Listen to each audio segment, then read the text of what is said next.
Okay, hello everyone. Good morning for people in North America, good afternoon in Europe, and good evening for Asian participants. Welcome to this session on stewardship. And we have three exciting papers to be presented. So my name is Hao Liang. I'm an associate professor of finance at Singapore Management University. I will be moderating this session.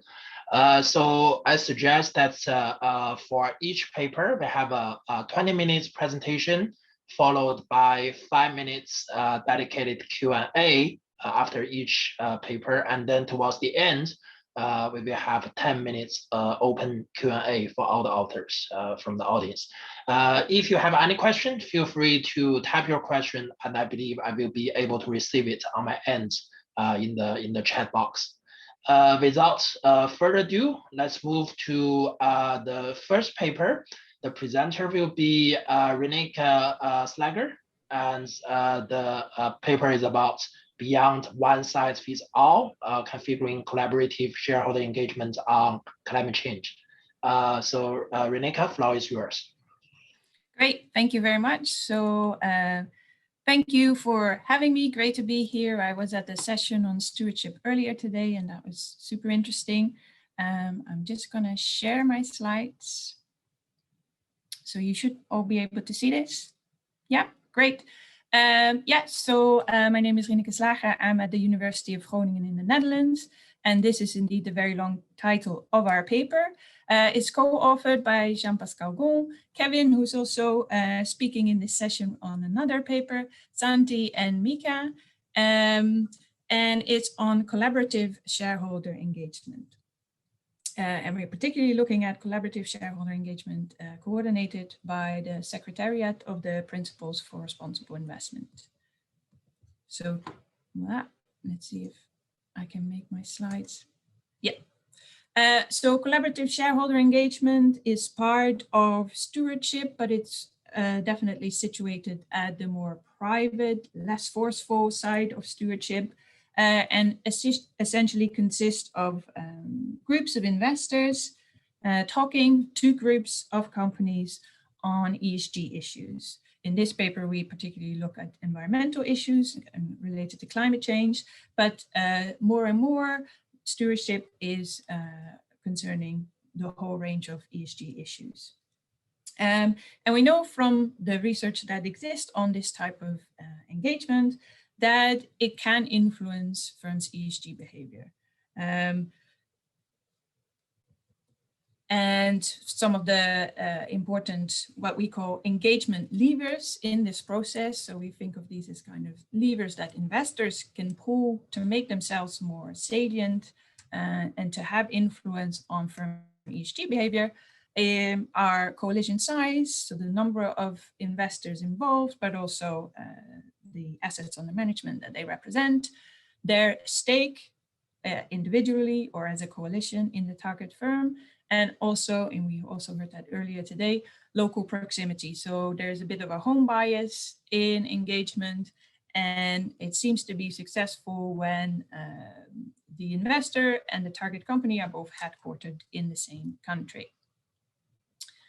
But particularly collaborative engagement has many moving parts. There's groups of investors that need to coordinate amongst themselves around engagement targets, target firms, and there's all sorts of things going on at the target firm side as well.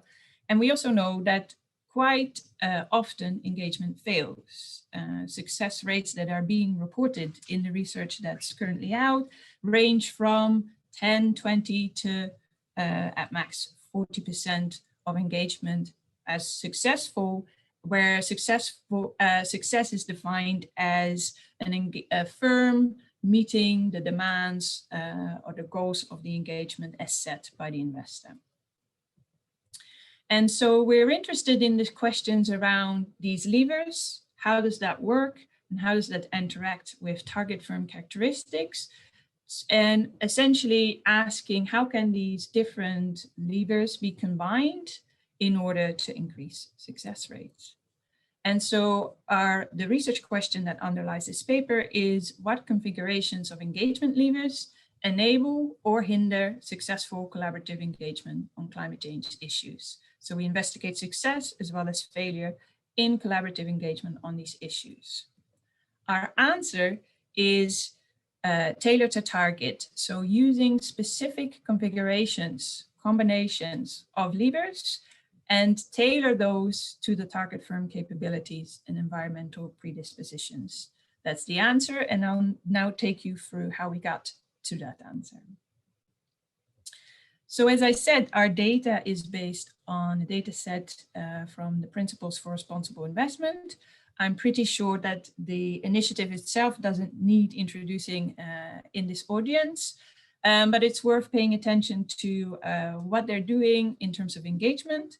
So as you might be aware, part of the PRI is their platform where investors can come together and can put a notice on this platform saying they're interested in a particular issue or engaging a particular firm, and do any other investors want to join in on that engagement, on that dialogue.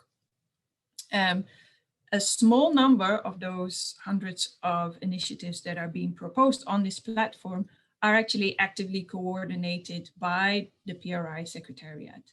So a number of themes are selected and projects are coordinated by the PRI, ranging from year-long to sometimes maybe even 3-5 year-long projects on particular issues, ESG issues. And these projects receive support from the PRI in terms of coordination of meetings, but also access to experts, to research, etc. And so we take the data on 15 of those coordinated collaborative engagement projects, dating from 2008 to 2019 on environmental and climate change issues. And in that database, there's 553 firm coalition engagements with 375 unique target firms from 35 countries. And on the investor side, 160 unique investors from 24 countries. Now, this paper is part of a larger research project where we also collect qualitative data, and we've interviewed most of the groups of actors involved, including investors, companies, but also PRI Secretariat staff. And one of them said this: a successful collaborative engagement is a mix of things. It's like baking. You have a lot of ingredients, good ingredients, and you need to be very precise about what ingredients are doing what. And you don't always get a nice cake out of it. And so those elements, the idea is that you need to mix different levers, that you need to do that precisely and think about the organization in terms of what you're doing. And even when you do that, you might not get a nice cake out of it. And so the ingredients, as you will, that we're looking at in this paper are, on the one hand, a set of target firm characteristics, its financial performance, its size in terms of market cap, and environmental ratings. So is this firm based on the ESG ratings, a leader, or somewhat of a laggard? And then we look at the coalition, so the investor coalition side, and we look at the size of the coalition in terms of the assets under management they represent, its stake in the target firm, its experience, so have they previously engaged in collaborative engagement projects before the particular project, and home country, to account for this home bias that I was speaking about. We check whether in the coalition there's at least one investor that shares its nationality with the nationality of the firm, the target firm headquarters. And then lastly, of course, investors and target firms talk about something, and we look at the engagement goals as well. So are they financially material for the firm based on its industry? And we use the SASB materiality matrix to code that.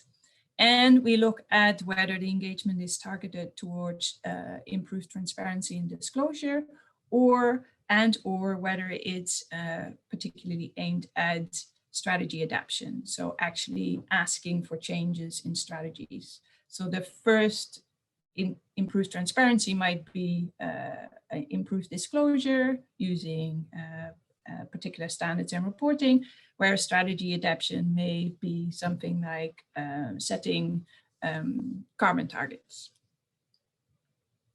And so just to reiterate, we're interested in looking at the interactions between these different characteristics, not necessarily their mean effects, but we think because these in practice are interacting with each other to a large degree, we're looking to estimate and figure out what these interactions are. To do so, we're using a method called fuzzy set qualitative comparative analysis, or FSQCA. And this is a method that allows us to do this very systematic case comparison. It's a method that's based on set theory. So a target firm is considered to be, for example, part of the set of large firms, and it may also be part of the set of successful engagement outcomes. And what the method does is estimate the relationships, the set relationships between these different characteristics and the outcome, which is in our case, success or unsuccessful engagement. And the method is very good at dealing with causal complexity. I'll detail in a moment a little bit more what we mean with that.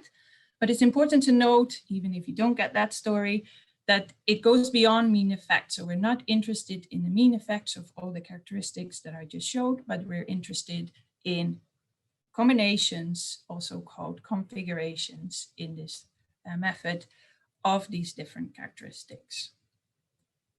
So in terms of causal causality, the main strength of QCA is that it can deal with causal causality. And different aspects of that, I just wanted to quickly take you through. So one aspect of causal causality, causal complexity, sorry, is equifinality. So the idea that many roads and many ways lead to Rome, or in our baking metaphor, right? There's lots of different recipes to bake a cake, which means that there's also likely to be multiple recipes for engagement success. Another aspect of causal complexity is conjunctural causation. So if you want to travel to Rome, but you're not taking a car, but you're taking public transport, you might need 2 buses and a metro line, and you can take different combinations of those buses and metros. So the idea in FSQCA that different characteristics combine to lead to be associated with an outcome. And lastly, and this one may be a little bit more difficult to wrap your head around, is causal asymmetry. So causal asymmetry is the idea that if you're traveling, I can't see the full picture, but if you're traveling to Rome and you start from a certain start place and you take the A24, you might end up in Rome, but you might also end up in Bauer. So the idea that factors that lead to success are present in success does not mean that they automatically are absent in failure. They can also be present in failure, but combined with different factors, they might lead to failure, they might lead to success. So just to remind you, these are the characteristics that we're looking at. 3 sets, overall 9 characteristics.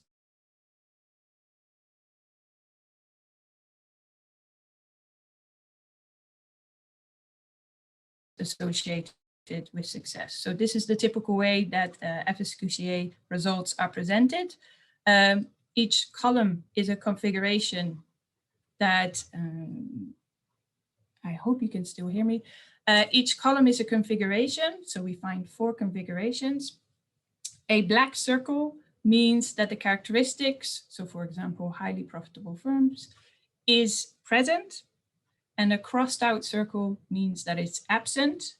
If there's no circle at all in the column, it means this characteristics can be present or can be absent, but it doesn't really matter. It doesn't influence the outcome. And as you can see here, we find 4 configurations, and we've ordered them based on the target receptivity. So highly receptive firms have many characteristics present. They're financially profitable, they're large, and they have a strong environmental track record. Whereas moderate may have less of those characteristics, and mixed, where they may or may not be present. And then when you look at the investor engagement levers, you see, for example, comparing configuration 1 to configuration 4, that when you have a mixed bag, as you will, of target firms, you see that you need more investor engagement levers. And then we also looked at the engagement goals. And again, you see some substitution effects. So for example, if you now compare configuration 1 and 2, you see that when you're engaging on a financially material issue, you might just be successful with an experienced large coalition. But if you're engaging on an issue that's not material to the firm, then you need local access. Then we also looked at what are the determinants of failed engagement. And again, we find 4 configurations, which we ordered from low receptivity to mixed receptivity. And here it's striking to see, one, that in the absence of a lot of these characteristics, it's highly likely that engagement will fail, but also that having individual factors such as local access or a large stake may not be enough, particularly in under circumstances of low or mixed receptivity of the target firm. Now, FSQCA is great. I use it a lot, but it also has some shortcomings. One of the shortcomings is that you cannot enter too many characteristics in the model, because the combinations of characteristics becomes too complicated. And that means that you can include the characteristics that based on theory or evidence seem highly salient, but you cannot control for any alternative explanations. And so what we did was integrate the FSQCA configurations into regression models, which allowed us to include fixed effects and additional controls, but also to estimate the statistical significance of the configurations and the effect sizes. And so when we do that, we find, and I'll just highlight those for you, that 6 out of the 8 configurations are statistically significant. You see that the configurations are listed on the top, and the ones that are associated with success are positive, and the ones associated with failure have a negative effect, and that they have pretty substantive effect sizes for those configurations that were found significant. And so in summary, wrapping up, there's no one-size-fits-all solution to engagement success.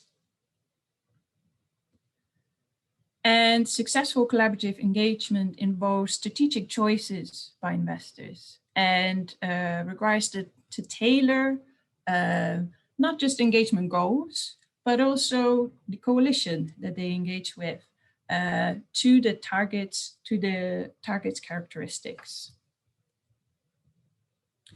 And it's important to realize one can always try and learn from failed engagement, but when doing so, it's important to realize that the failed engagement are not the opposite of successful engagement. So failed engagement, factors that are associated with success, can still lead to failed engagement. And in short, implications and contributions, on the one hand, practical implications are, for investors are, there is no silver bullet approach for those investors that have been working on engagement for a long time. I'm sure they are aware of this. But the positive news is that, that gives scope for a mix and match of engagement levers. And so that also means that if you may not possess one of these levers, you can seek out coalitions in such a way that you find the right match. So how to organize or not to organize your coalition is an important attention point. And in terms of theory, we, using this very configurational approach, we make explicit some of these very implicitly configurational theories, such as stakeholder salience and issue salience, which are all built up of particular combinations of characteristics that make an issue or stakeholder salient. Furthermore, we also show that firm stakeholder fit, that is talked about, for example, by Bandi et al., can be manipulated from the stakeholder perspective by working in coalition in any given point in time. So in short, what configurations of engagement levers enable or hinder collaborative engagement on climate change issue? Our answer: tailor to target, use specific configurations of engagement levers based on the target firm's capabilities and environmental predispositions. And that was it for me. Thank you.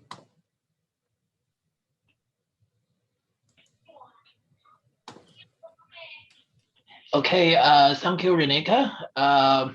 Here, I got a question from the audience. So by the way, for the other audience, if you have any question, feel free to type.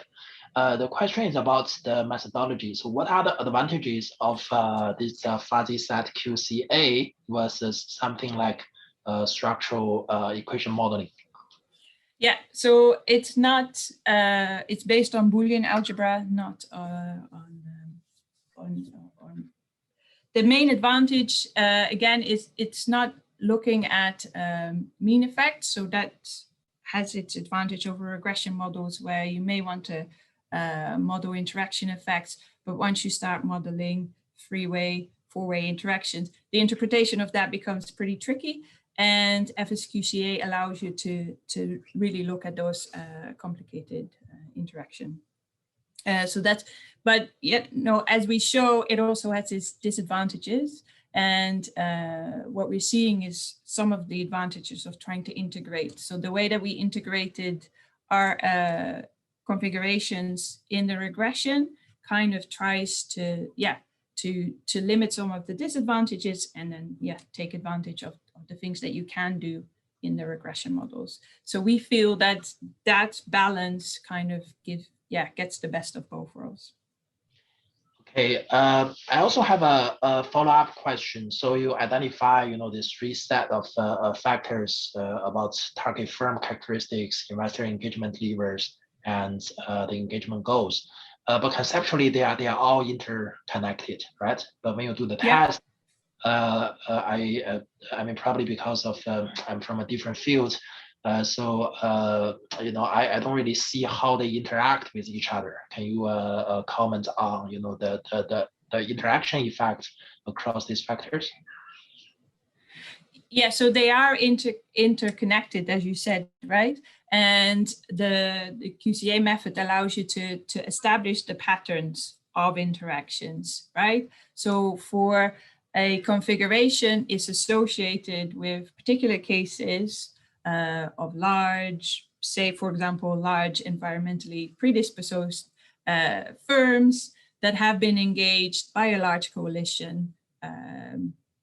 And so you can see that leads to the outcome of success, right? In that sense, but there may be other patterns that you can identify associated with success, and at the same time, different patterns associated with failure. Mm-hmm. I'm not sure I'm completely answering your question. It's a different, because you're not using the same algebra, it's a different way of thinking about interactions. Yeah, so probably it's due to my ignorance of the methodology. Here I got another question, so maybe very quick. So how does geography play a role in engagement success? And I think the person refers to Tissen et al. Recent paper, for instance, geography of lead investors versus target company, geography of ownership structure, geography of other investors in the coalition. Yeah. So I have included one of these factors in the FSQCA model by including that local access characteristics. And we've included country effects in the regression model where we included it in the fixed effect. We're not able to unpick that further with the data sets that we have, but we do interestingly see that this idea of having local access, so having an investor that is local to the target company, it's associated in 3 out of 4 times in the configurations, but not all, right? And also just having that does not necessarily mean that you'll be successful. So again, this message is like, it's the combination of things under a certain set of circumstances, targeting a specific firm that will make it successful. Okay. Thank you. I think we are very good on timing. Maybe for the audience, if you have other questions, well, think about it. You move on to the next paper, so you still have a chance to ask the presenters towards the end of this whole session. Okay, so let's move to the next paper. The presenter is Colin Tissen, who I believe is also based in the Netherlands, from Maastricht. So he will be presenting corporate directors learn from environmental engagement, causal evidence from withdrawn shareholder proposals. So Colin, if you're ready, floor is yours. All right, thank you. Well, first of all, thank you very much for having us here today. My name is Colin Tissen. I'm a PhD candidate at Maastricht University, and I'm presenting joint work with Bauer and Jeroen Derwall from Maastricht University and Utrecht University. And in this paper, we examine whether corporate directors learn from environmental engagements. And the main thing we do in the paper is that we look at proposal withdrawals that address environmental issues. And then we find that this leads to improvements in environmental performance at target firms, but most importantly, also firms that are connected to this target firm through an overlapping directorship. And let me start with the motivation behind the paper. So we see lots of pressure nowadays by investors and other organizations that corporate boards should start taking ESG more seriously. We also see this proxy season, for example, a lot of investors vote against the re-election of certain directors when they believe that they did not sufficiently take ESG into account into the corporate strategy.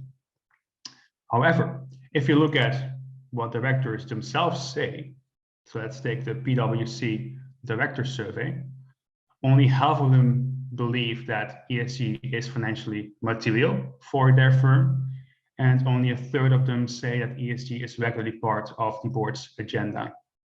A lot of them actually say that investors devote too much attention to ESG issues, and empirical evidence also shows that only a very small proportion of US directors have a background in environmental and social issues. So that's the director side. If you look at the investor side, it's different. For example, the survey by Kruger, Southner, and Starks, they find that a large portion of institutional investors believe that climate risks are financially material or will become so in the very near future. There's also lots of empirical evidence showing that institutional ownership drives firm-level CSR performance. And then we thought, well, there seems to be this disconnect between directors and investors. So can investors convince these directors that they should take into account these issues? And one way of doing that is through engagements. So in this paper, we are focusing on public proposals. To give you some example of what they look like, ConocoPhillips, they got a proposal asking the board of directors to adopt quantitative goals to reduce total greenhouse gas emissions. And this is the most common environmental proposal that we see in the US. Another example is Amazon, where they asked the board of directors to provide a report to shareholders describing how the company is affected by climate change. So these are the two most common proposals, either setting emission targets or improving disclosure on the impacts of climate change. Now, this is the main overview of our paper. So what we're going to do is we're going to look at successful proposals, and we define a success as a proposal that was withdrawn by the sponsor. This is consistent with previous research. So a proposal sponsor would not withdraw the proposal if there was no agreement with the target firm, because then the sponsor would just continue the proposal to the AGM to come to a vote. And the first thing we then check is, does this withdrawal have a direct effect on targeted firms? In this case, firm J. And if a director then learns from this engagement, we would also find an effect on all the firms that are connected to the target firm through an overlapping director, firms K in this example. And we argue that the proposal targeting firm J is exogenous to firm K, and that's why there's a causal spillover effect. Well, I will show the methodology in more detail later, but the first condition that needs to hold to show this final causal effect is that the board of directors should be involved in the process between the proposal filing and its withdrawal. And we show that this is the case. And then for condition 2, in order to show a spillover effect, we should also find a direct effect. And we find that treated firms, relative to a matched control group, improve their MSCI environmental score by 8.21% after the proposal withdrawal. And then most importantly, if we look at the causal effect, we find that the firms connected to these target firms relative to their matched control sample also improve their performance by a bit more than 8%. So these are the main results of our paper, and I will now go into more detail on how we actually did this. And the first question you might have in mind is, why would we expect such an effect to exist? What is the theory behind that? So we based the paper on the upper echelons theory by Hambrick, which is used quite a lot in the field of corporate governance. And the idea is that decision makers make decisions under bounded rationality. They have a limited field of vision. They interpret things in different ways based on their experiences. And we argue that a proposal is a stimulus that moves the topic addressed in this proposal to be within the field of vision of the decision maker. So it's basically a shock in attention. And that attention shock can change the perception, which can ultimately change decision making. So let's first look at condition 1. So before going into detail, what's the effect of the withdrawal, let's first check whether the board is involved in this process. So we run a logit model where the dependent variable is withdrawn. So there's an indicator variable equal to 1 when proposal is withdrawn and 0 if it goes to a vote at the AGM. And as independent variables, we use several director characteristics like gender, legal origin, and age, in this case generation, and we try to capture the knowledge of the directors on environmental issues. And we do that by looking at the average environmental score at the connected firms. As an example, firm J down here has 3 directors, A, B, and C, and these directors also have positions at other firms. For director A, she has a position at firm X and Y as well, 7 and 8, so the average is 7.5. So we calculate the average environmental score of each director, not including the focal firm, and then we average this to find the average environmental score at connected firms, and we call that the environmental knowledge score. Well, these are the results. We don't find any effect of the general director characteristics we know from the literature on the probability of withdrawal, we do find an effect of the knowledge score. This is a logit, a bit difficult to interpret, so let me show you in a graph. So if this score increases from the 25th percentile to its 75th percentile, we find a 14.2 percentage point increase in the probability of proposal withdrawal. And we argue that this proves that directors are involved in this process. We don't see any other reason why this score would have an effect otherwise.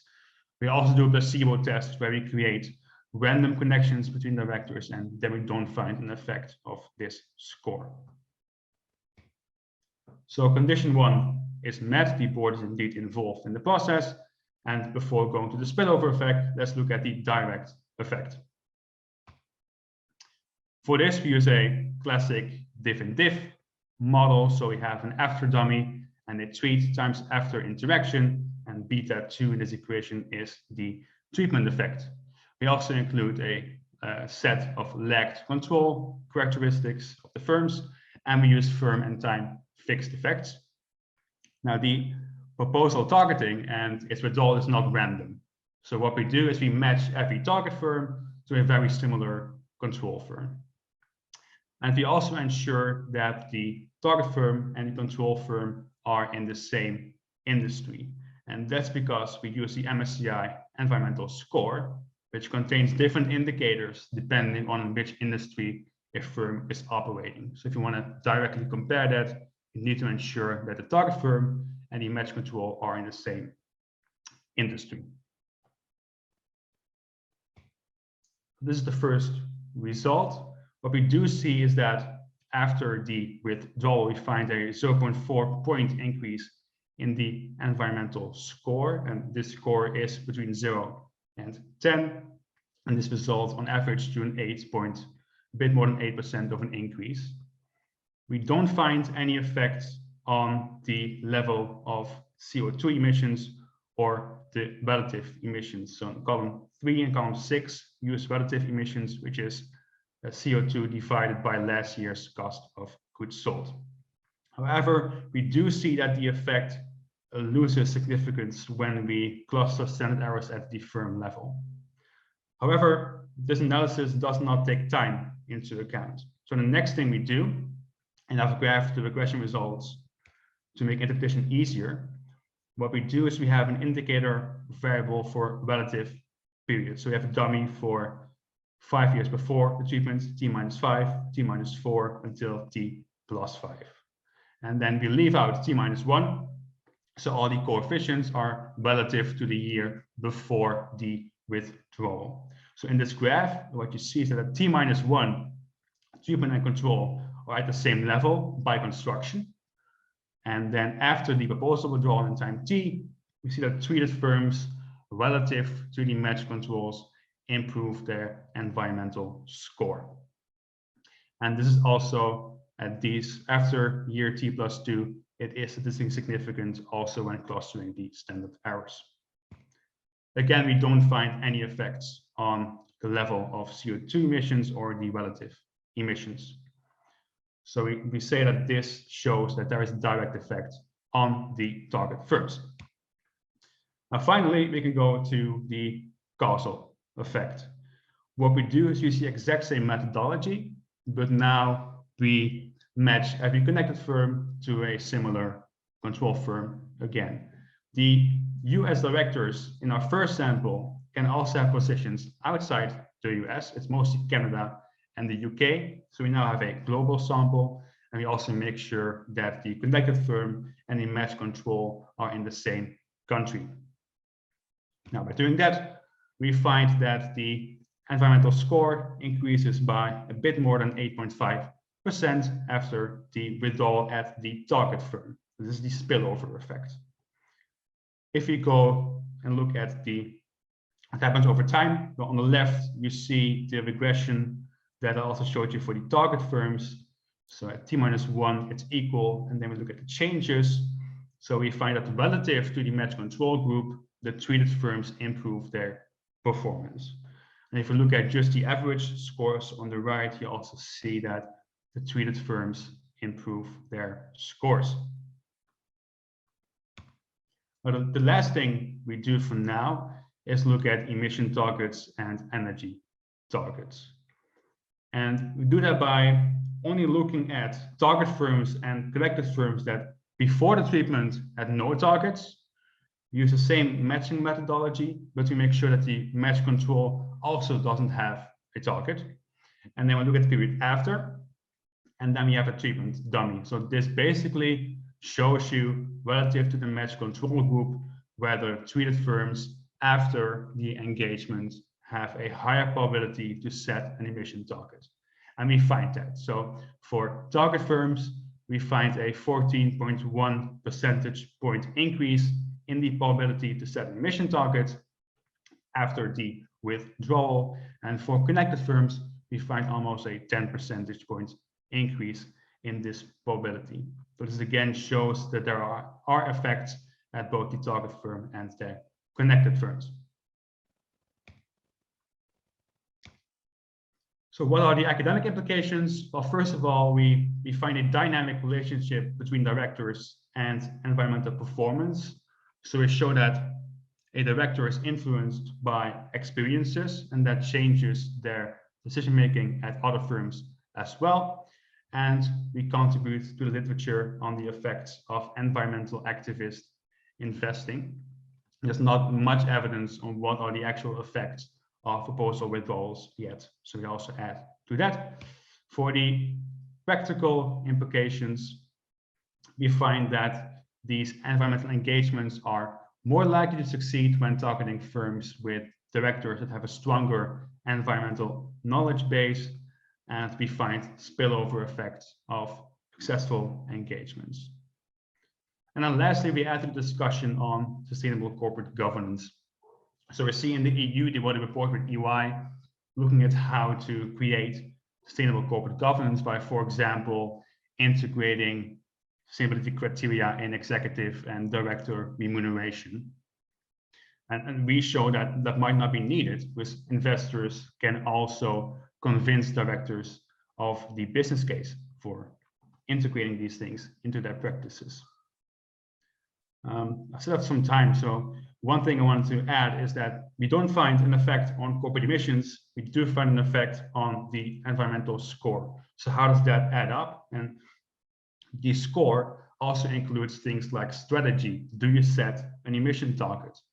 And the fact that you set an emission target to decrease your emissions by 2030 or 2040 doesn't mean that it necessarily translates to a short-term decrease in the level of emissions. So I guess time will tell whether these firms actually stick to their targets. And that's where I want to end. It's still a work in progress, so I look forward to your questions and any comments that you might have. And thank you for listening. Okay, thank you, Colin. Right. Right here, I got two questions. First, in terms of director's knowledge, have you considered directly using the director's prior work experience in environmental related government agencies or the educational background as a proxy rather than only looking at the frequency generally? Thanks for the question. We haven't looked at it yet, but I think that data is available via Bordex that we use. So it's a good suggestion for us to look into that. Okay, and another question I got is, it's an interesting paper since CO2 did not load. By the way, why not try CO2 intensity?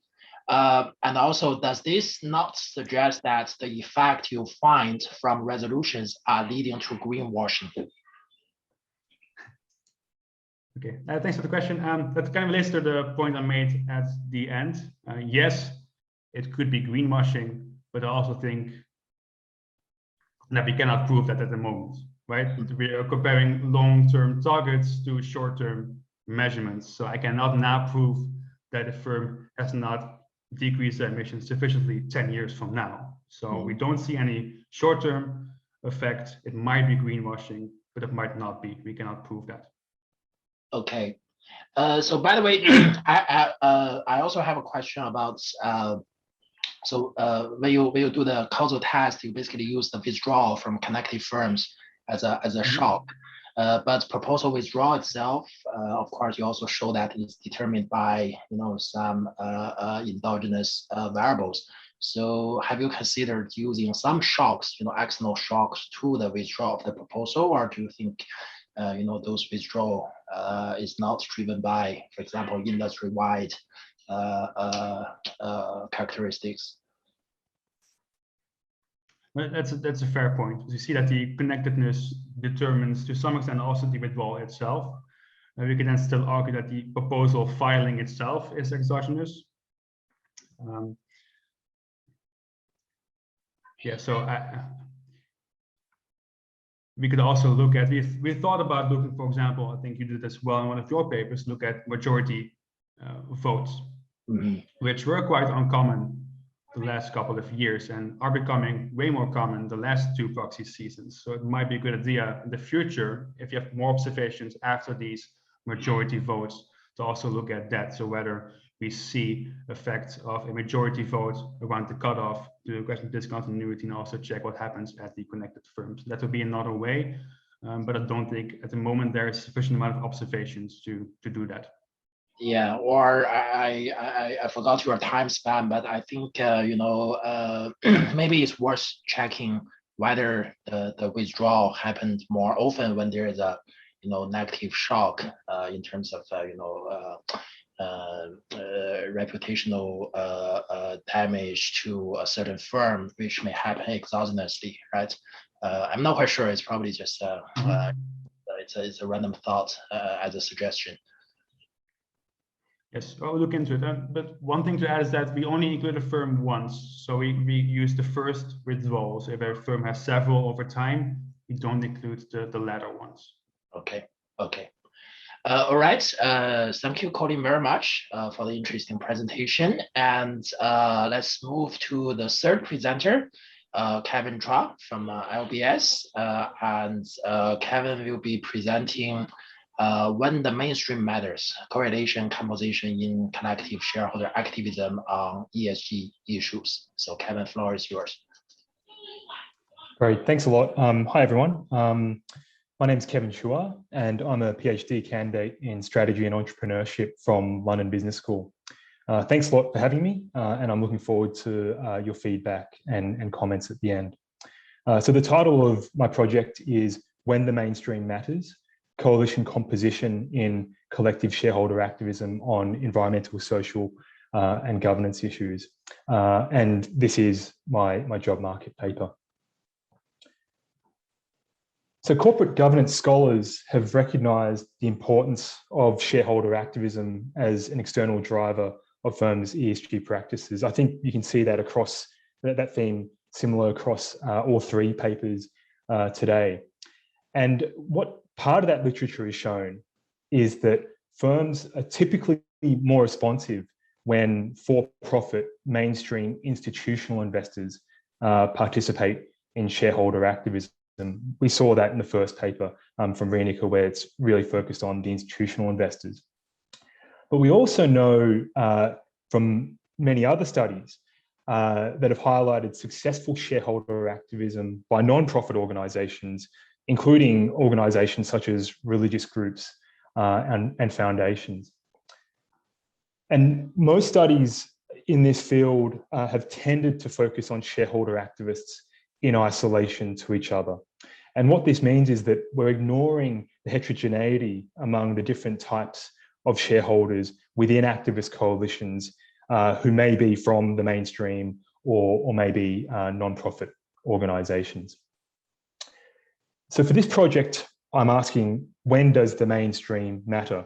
Or more specifically, under what conditions does participation by different types of shareholder activists within activist coalitions influence those firms' ESG practices?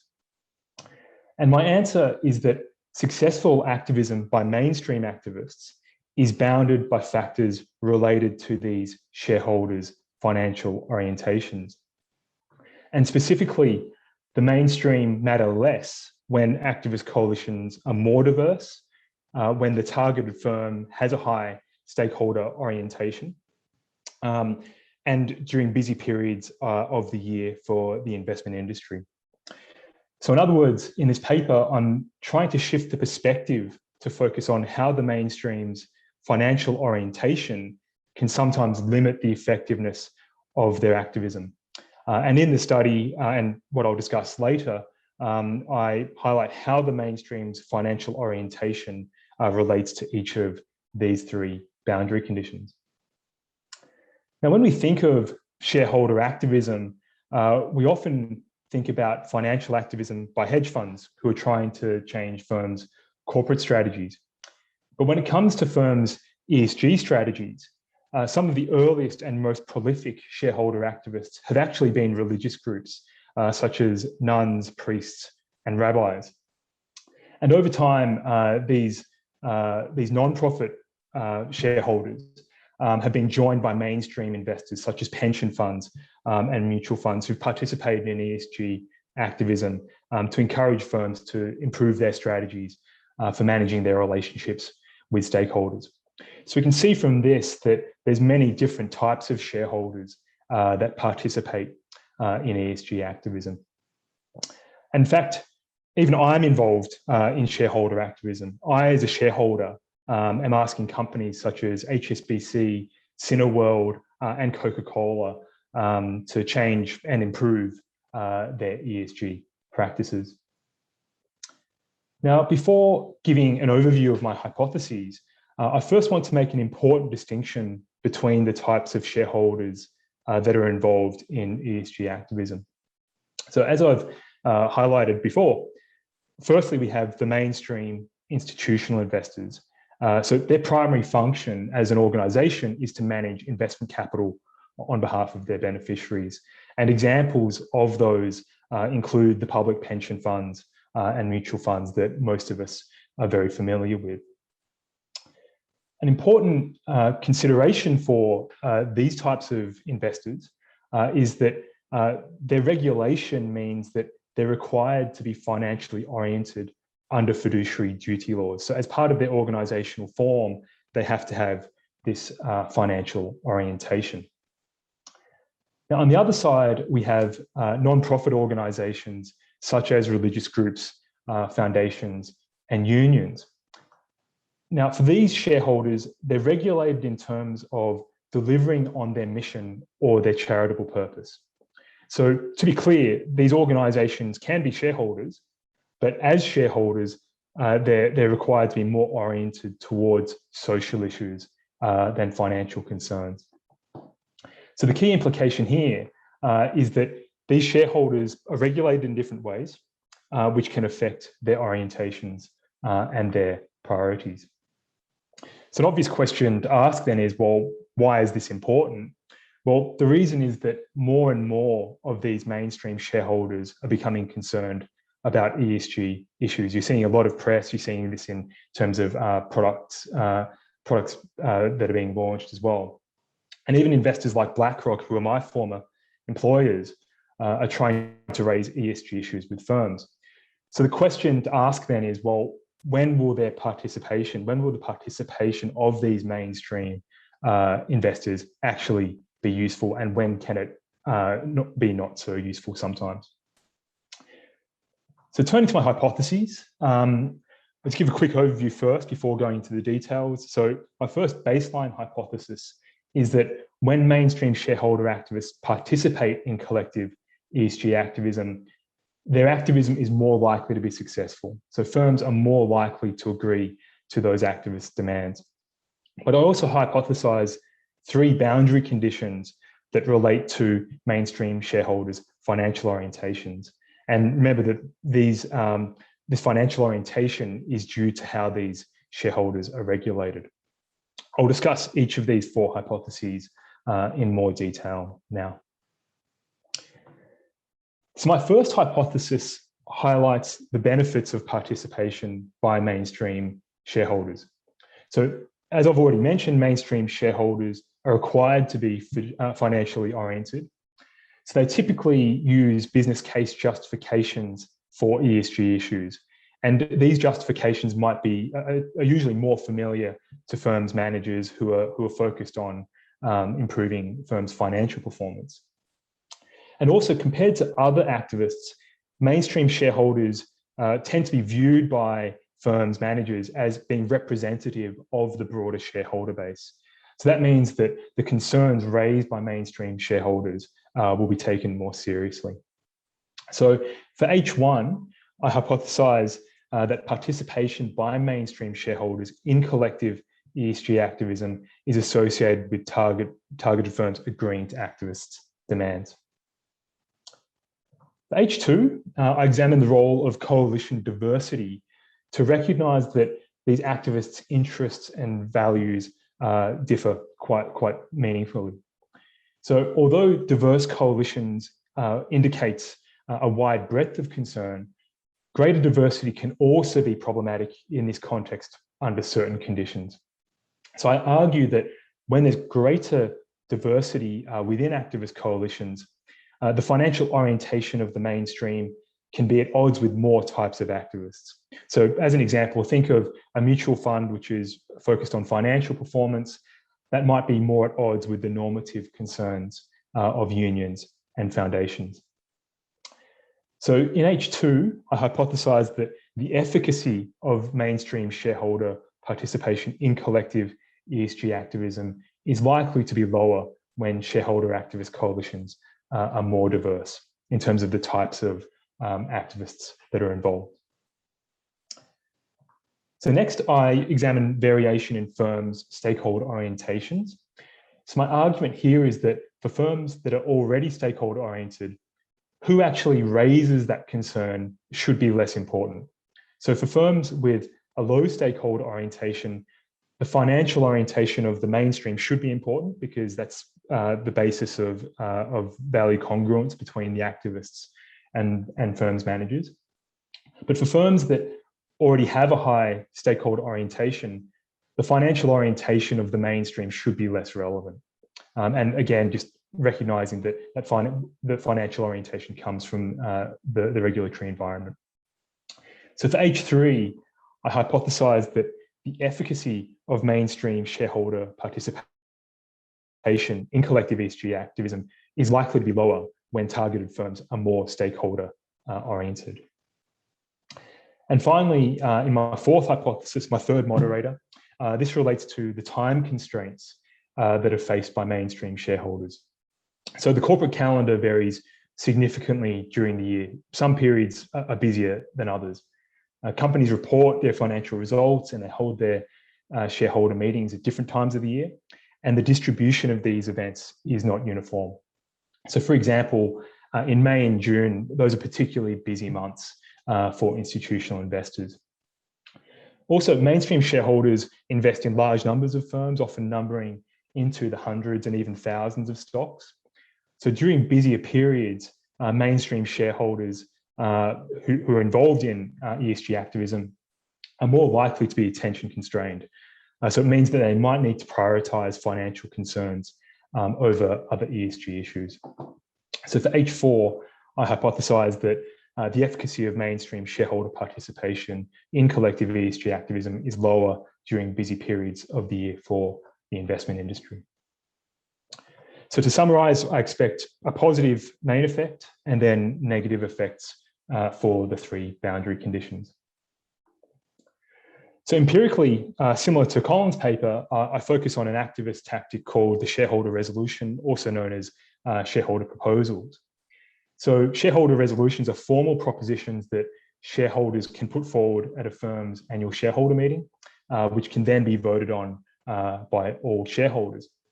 Now, importantly, there's 4 different types of firm responses to shareholder resolutions. So firstly, the firm can try to avoid the issue completely by asking the SEC to omit the resolution. Secondly, they can act in a defiant way by allowing the resolution to go to a vote, because they know that even if that vote passes, the outcome is non-binding. So there's lots of studies that actually focus on voting outcomes, but firms can actually ignore the results of those votes, even if there's a clear majority.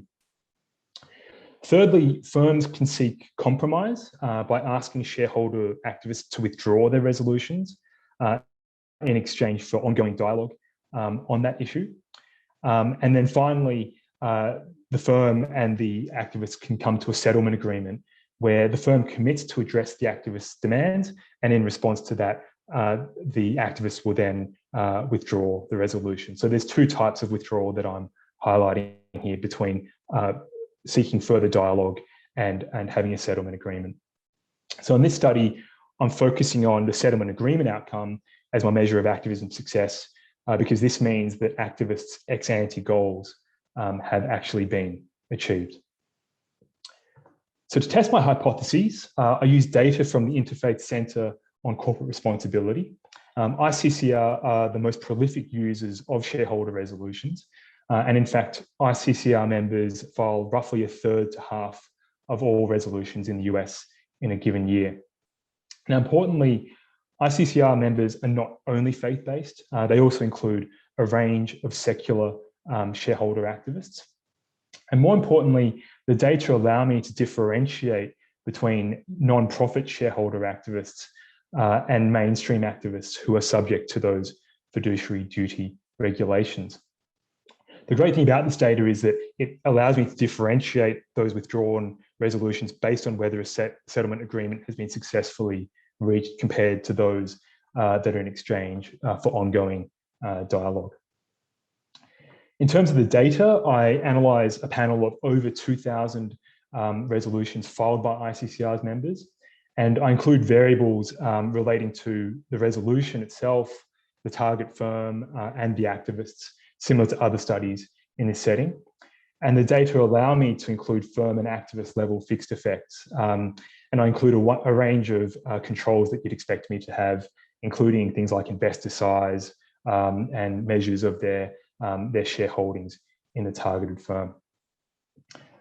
So my dependent variable here is whether a settlement agreement is achieved. And then for my independent variables for H1, it's whether a shareholder activist is a mainstream institutional investor or not. The first moderator in H2 for coalition diversity is the inverse Herfindahl index of the 6 activist categories that I highlighted before. For H3, the moderator for firm stakeholder orientation is the firm's ESG score. And for H4, I measure how busy a period is for the investment industry. So for that, I use the density of shareholder meetings in the week before the target firm's shareholder meeting. And I use alternative measures of this variable in robustness tests. Now, there's clearly a lot of endogeneity in this setting, so I take some steps to try to address that in my research methods. Firstly, I include firm and activist level fixed effects in my probit regressions.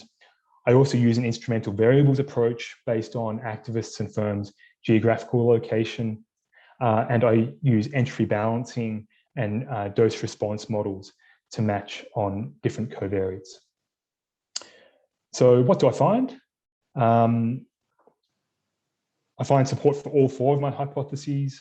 So for H1, when mainstream shareholders participate, the activism is more likely to be successful. It's roughly 8% more likely than when mainstream shareholders do not participate. But you can also see in these plots that the direct relationship is attenuated when activist coalitions are more diverse, also for firms that are more stakeholder oriented and during busy periods of the year for the investment industry. I also test the financial orientation mechanism through split sample analysis. I do this by splitting resolutions based on whether they relate to financially material issues based on the classification from SASB. And I find that these effects are only significant for financially material ESG issues. I also look at the performance consequences for the targeted firms. I find that successful activism by mainstream shareholders on financially material issues is typically beneficial for targeted firms. So in these cases, firms exhibit moderately higher ESG performance and significant increases in their market valuations. So the financial orientation of these mainstream shareholder activists affects when they are more likely or less likely to be successful. So just to conclude, in terms of contributions, I unpack the heterogeneity among the different types of activists within shareholder activist coalitions. So in doing so, I highlight the boundary conditions associated with the mainstream's financial orientation, which is associated with how they're regulated. So I'm showing how the different orientations of coalition members can affect activism outcomes. Sometimes it's advantageous and sometimes it's not. And importantly, these boundary conditions can only be revealed when we delve into the details of the composition of these activist shareholder coalitions. And so the key takeaway here then for designers of these coalitions is to think about, well, when do we actually want to have the mainstream involved compared to other times when it might be more useful just to have non-profits involved in these coalitions. So put simply, activist coalition composition matters. So to summarize, when does the mainstream matter? My study suggests that successful activism by the mainstream is bounded by factors related to these shareholders' financial orientations. So thanks a lot, and I look forward to your comments and feedback.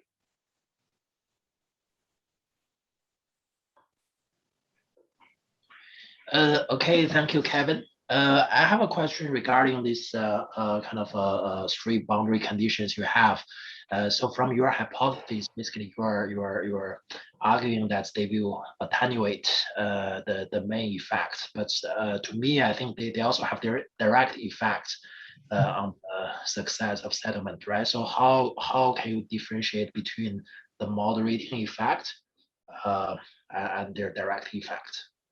Yeah, so I do include the direct effects in all of my models, as you'd expect. And I think in every case, or definitely for coalition diversity and also for firm stakeholder orientation, those are positively related to the outcomes.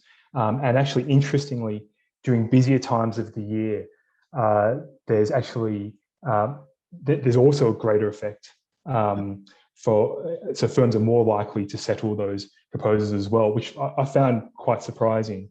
And I tried to tease that out a bit more in some of my robustness tests by looking at the level of ESG interest through Google Trend searches during that time of the year, but I don't really find anything. So I do, in the full paper, actually include those main effects. But what I'm really interested in understanding is the question about these different types of activists being involved, and that's why I'm looking at those moderators. Okay, I think my concern is that, of course, we will include their main effect, which is, of course, necessary.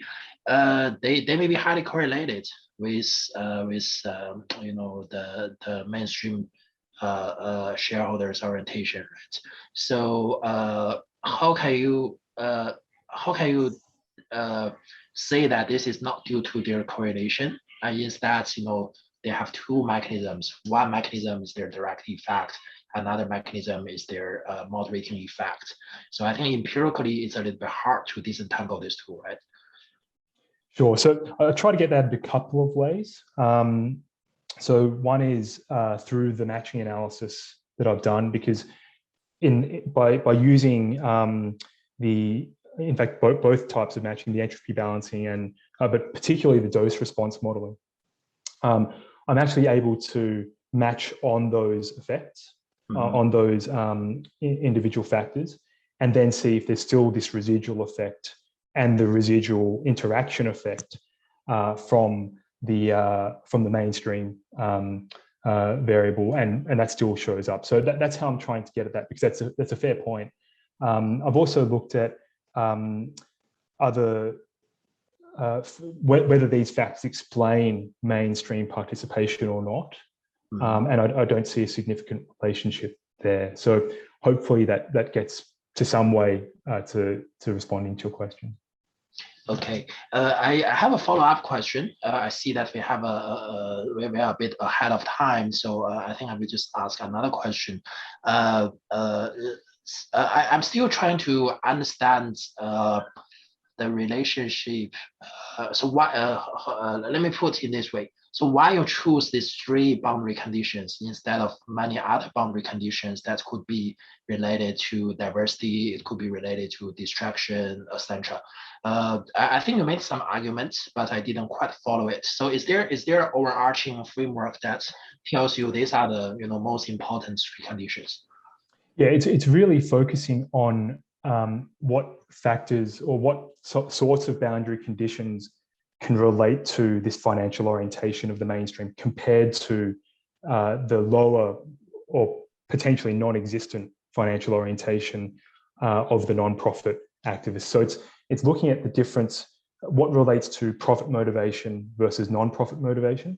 Mm-hmm. And that's why I'm specifically focusing on these three variables, because they each, as I'm developing my hypotheses, they each relate to the financial orientation or lack of financial orientation of the different types of actors. Okay, yeah, my feeling is that some of them I agree. For example, their ESG score, target firms' ESG score, it does relate to financial orientation, but others, for example, during busy periods, of course, we can make an argument that this is also related to financial orientation, but I would imagine there could be many other factors which are probably more related to financial orientation than that we are in a busy period, right? I think this is a rather indirect proxy. It's interesting because there's a recent paper, I think it's come out on SSRN in finance, where they actually focus specifically on the busy periods. I think I'm forgetting who the authors are from that, but they actually find something similar, but it's more to do with the voting outcomes. So it's highlighting that for financially oriented actors in particular, these busy periods are really binding on them. And the reason it's binding is that they really just have so much to be doing during those times. Okay. And so when you're trying to work in coalition with others who have different priorities, then that's the basis of my argument, which really comes from the social movements literature, in terms of the collective identity of these coalitions. When are there tensions associated with that? Okay, I see. There's another question from the audience. So Kevin, thank you for your presentation. Did you check on the content of the resolutions and possibly between mainstream investor resolutions and broad stakeholder coalitions resolutions through textual analysis? So I haven't actually done it through textual analysis. The challenge here is that the text is not available for many of the withdrawn resolutions, especially the settled ones, because they don't actually make it to the proxy statement. So actually having that detail becomes problematic, especially when my dependent variable is whether settlement is achieved or not. So that is a limitation. But what I do have is controls for the type of ask, so whether it's environmental, social, or governance, but then I also do a more granular version of that, where I think I have something in the order of 80 topic categories. And I still get the same effects, essentially. Okay. That's a really good point. I'd love to do some more text analysis on this, for sure. Okay. Yeah, so far I don't have other questions from the audience for your research. So I see that we are a bit ahead of time. Maybe I can invite back the other two presenters, Rieneke and Colin, and to see whether the audience has other questions for the first two papers, and as well as for Kevin's paper. I see another question for Colin. So the question is that I think you can test greenwashing. Why not use a subsample of withdrawals that happened in the first half of your sample and then test if the relative emission or emission intensities dropped in the subsequent period? Yeah, it would be possible to look at it was in the earlier stage and then look at the longer term effects. I mean, these targets are not 5 years from now, right? They're 10, 20, 30 years from now. So I still don't believe that you can directly test greenwashing in that way. It might be an indication, but I can never prove that for sure. Mm-hmm. Okay. Is there any other question from the audience? Feel free to type your question. Okay. Yeah, the organizers told me there's no question anymore. So if we don't have any question, I think we can probably end this session a little bit earlier. It's dinner time in Asia, I can understand, and probably lunchtime in Europe. So again, thank you very much for the 3 great presenters and for the wonderful presentation, wonderful papers, and look forward to seeing you in other sessions. Thank you very much.